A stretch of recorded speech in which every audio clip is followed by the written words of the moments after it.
Hi, everybody. This is Paul Crane. You probably know me. I recently did Working over at Power Stories.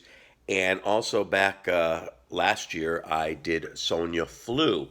For those of you that saw Sonia Flew, it was basically a show. First act took place for a young girl who was shipped to the U.S. out of Cuba during the Cuban Revolution. And the first act is all about how she's got her family now and how that affected her with 9/11. The second act took place in Cuba right before and during the start of the Cuban Revolution, 1959. So, what's interesting is never in my life did I ever think I was going to go to Cuba. Never was on my list of places I had to go to.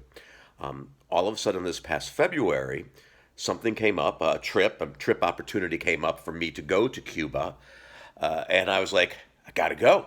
After Sonia Flew, I had to go and see what some of this was about. I was very interested and intrigued to go. So I went with a tour group, and there are. I know. I thought there was no way to go to Cuba anymore, and there still is. There are several visas you can get, and this tour group I went with is called. We went under a visa called "For the Benefit of the Cuban People," and what that means is you are able to go.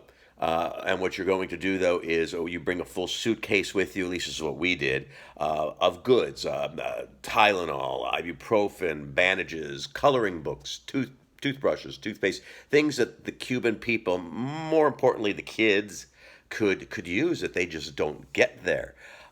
So we all went with suitcases full of stuff that we were able to distribute into areas that really needed this, balls and toys and just tons of stuff. So we did get to go to Cuba. Now, interestingly enough, I went to Cuba right before the you know what hit the fan with this coronavirus, and we had to keep our eye on being able to get back. I have now been back for 11 days.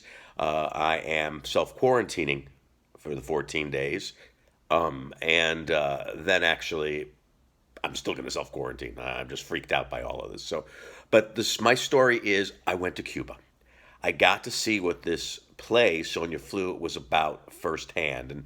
And I can go on for hours about our trip. I mean, you as a U.S. As an American can only spend money in non-government type of places, and there's ways to figure that out. That's why if you go, you always want to go with a tour group, with a tour guide, could lead you to the proper places.